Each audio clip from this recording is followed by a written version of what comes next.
द्रोणाचार्य मेरे लिए थोड़े से गंदे नामों में से एक है, और गंदा इसलिए नाम हो गया एकलव्य को अस्वीकार करने के बाद।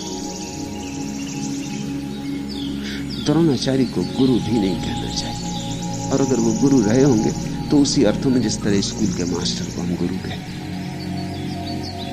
उनमें कुछ गुरुत्व नहीं था, शुद्ध राजनीति थी।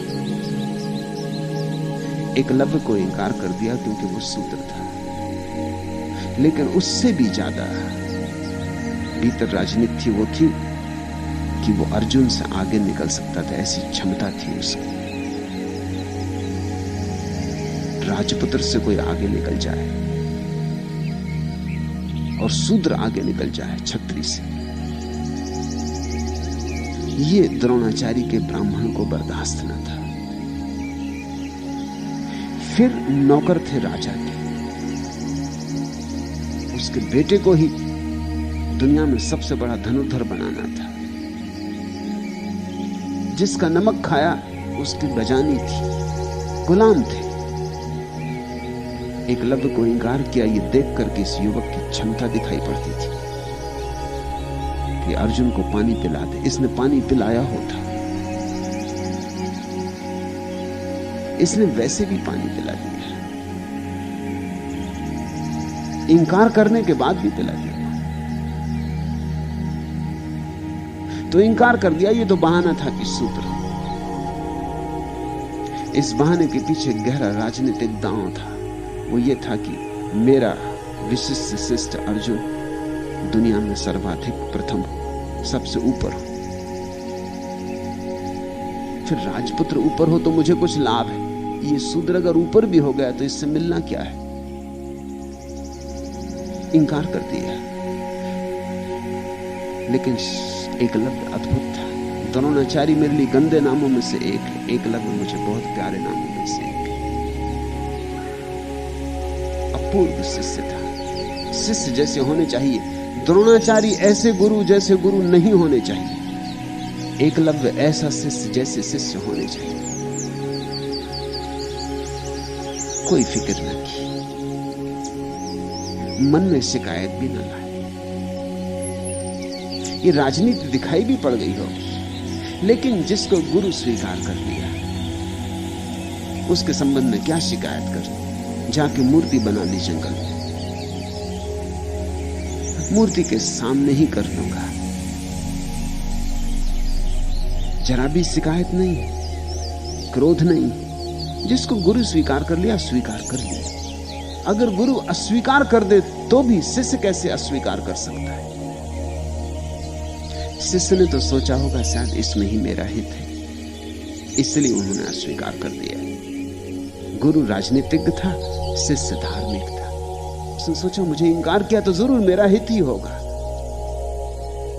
इससे कुछ लाभ ही होने वाला होगा, नहीं तो वे क्यों इंकार करते।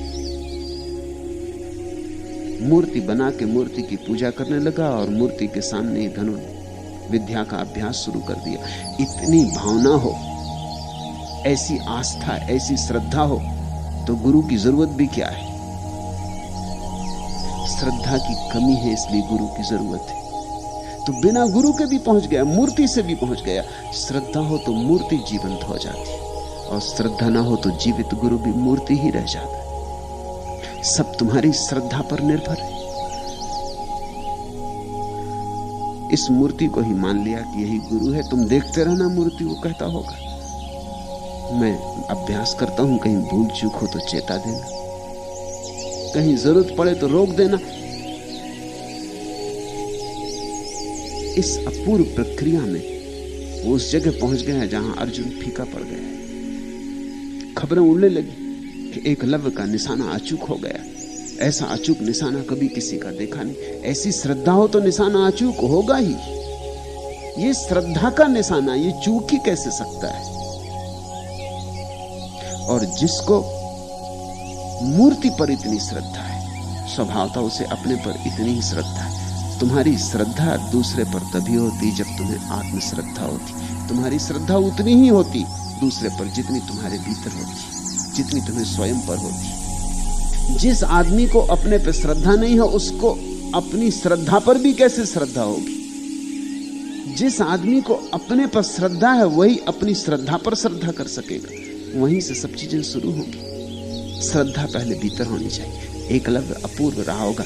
इसी श्रद्धा को देख के ही तो द्रोण चौंके होंगे कि यह आदमी खतरनाक सिद्ध हो सकता है। इसकी आंखों में उन्हें झलक दिखाई पड़ी होगी, लपट दिखाई पड़ी होगी, लेकिन वो भूल में थे। जिसमें इतनी आत्मश्रद्धा हो उसे गुरु इंकार कर दे तो भी वो पहुंच जाता है, और जिसमें इतनी आत्मश्रद्धा ना हो, गुरु लाख स्वीकार करे तो भी कहां पहुंचेगा। एकलव्य की खबरें आने लगी।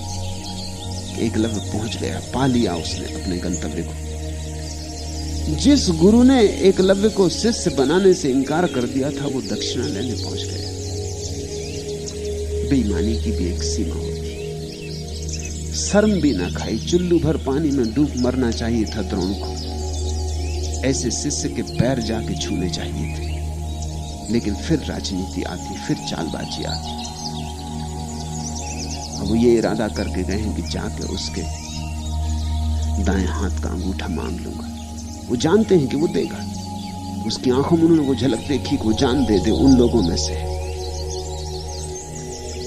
उसको शूद्र कहना तो बिल्कुल गलत है। वो अर्जुन से ज्यादा क्षत्रिय है। इंकार नहीं करेगा। अगर जो मांगूगा, गर्दन मांगूगा तो गर्दन दे देगा, क्योंकि खबरें आती थी कि उसने आपकी मूर्ति बना ली, मूर्ति के सामने अभ्यास करता है। द्रोण पहुंच गए, देखी उसकी निशानेबाजी, छाती कप गई। उनके सारे शिष्य फीके थे, वो खुद फीके थे। इस एकलव्य के मुकाबले वो कहीं नहीं थे, खुद भी नहीं थे, तो उनके शिष्य अर्जुन इत्यादि तो कहां होंगे। बहुत भय आ गया होगा। उससे कहा कि ठीक, तू सीख गया, मैं तेरा गुरु, मैं गुरु दक्षिणा लेने आया। एकलव्य की आंखों में आंसू आ गए होंगे। उस पास देने को कुछ भी नहीं, तो गरीब आदमी। उसने कहा, आप जो मांगे, जो मेरे पास हो ले ले, ऐसे मेरे पास देने को क्या है। एकलव्य इसलिए भी अद्भुत है कि जिस गुरु ने इंकार किया था, उस गुरु को दक्षिणा देने को तैयार है, और जो मांगे बेशर्त। गुरु चालबाज, कूटनीतिक, शिष्य बिल्कुल सरल और भोला है। और द्रोणाचार्य ने उसका अंगूठा मांग लिया, दाएं हाथ का अंगूठा, क्योंकि अंगूठा कट गया तो फिर कभी वो धनुर्विद नहीं हो सकेगा। उसकी धनुर्विद्या को नष्ट करने के लिए अंगूठा मांग लिया।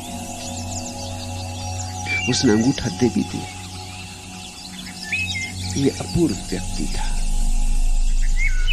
ये क्षत्रिय था जब आया था। शूद्र इसको मैं नहीं कह सकता। ये क्षत्रिय था जब आया था गुरु के पास, अंगूठा दे के ब्राह्मण हो गया। समर्पण अपूर्व है। जानता है कि अंगूठा गया, कि मैंने जो वर्षों मेहनत करके धनुर्विद्या सीखी उस पर पानी फिर गया, लेकिन ये सवाल ही कहां, ये सवाल ही नहीं उठा उसे। एक दफा भी संदेह नहीं उठा मन में कि ये तो बात जरा चालबाजी की हो गई।